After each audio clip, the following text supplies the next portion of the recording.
The Cosmic Rape by Theodore Sturgeon.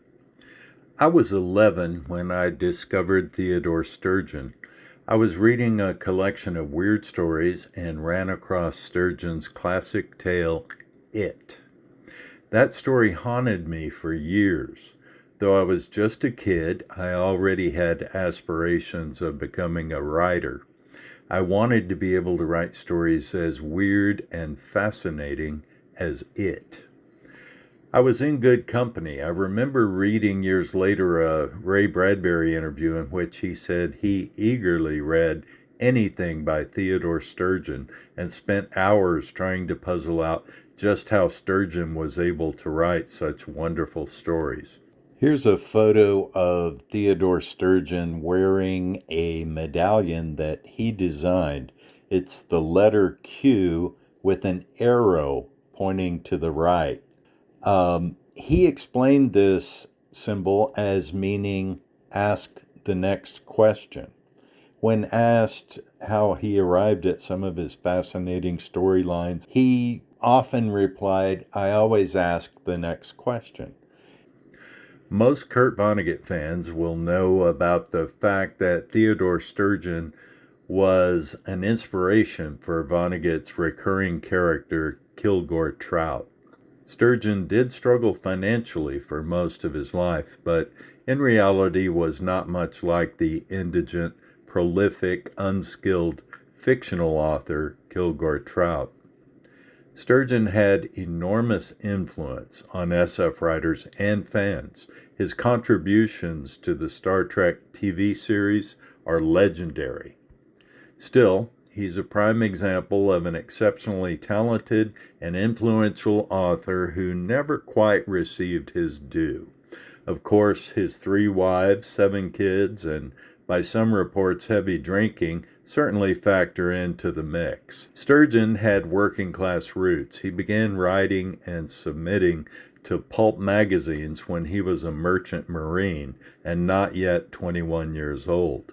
Later in life, he was an enthusiastic proponent of Dianetics and became an auditor for the Church of Scientology. Sturgeon was fairly open about his bisexuality at a time when alternative lifestyles were often violently opposed. This guy had a very interesting life full of diverse experiences, and his fiction remains appealing because of his divergent point of view. The Cosmic Rape is a good example of all the things I like about Sturgeon. The story revolves around ordinary people. The main character is a mentally deficient, homeless alcoholic named Gerlich. Sexual motivations are treated with a fair amount of candor for the time. The novel is populated by people who struggle on the lower levels of society. A poor family with too many children, an autistic child, a musical genius who was badly abused by his foster father. There are no experts here, no knights in shining armor, no brilliant scientist or starship captain or superhero. The title itself is a step beyond the norm for science fiction in 1958. Having been born to working-class teenage parents myself, I appreciated fiction populated by characters who seemed familiar. Sturgeon and Philip K. Dick frequently delivered the accessible, ordinary people in extraordinary circumstances that I so enjoyed. This story first appeared in Galaxy magazine August 1958 under the title To Marry Medusa. Medusa is the name Sturgeon gives to an interstellar hive mind species that has assimilated beings from all over the galaxy. In an example of panspermia, a small raisin-like thing falls onto a field and is subsequently ingested by a horse. Following a random path, the thing is eventually ingested by the half-witted alcoholic Gerlich. As part of a discarded hamburger, he fishes out of a garbage can. I was, of course, reminded of the Borg in Star Trek: The Next Generation. Resistance is futile. You will be assimilated. Poor Gerlich is ill-equipped to understand the hoops this alien life form makes him jump through in its quest to incorporate the human race into its hive mind. Gerlich has a fantasy of discovering a beautiful woman skinny dipping in a stream and subsequently having sex with her. The Medusa hive mind uses his fantasy as a motivator, urging Gerlich on with promises that his fantasy will be realized in due time. Something like the Garden of Allah, drug-induced fantasies used by the assassin cult to convince recruits to commit murders with the promise of a sensual afterlife. Scenes involving Gerlich are separated by chapters introducing other humans.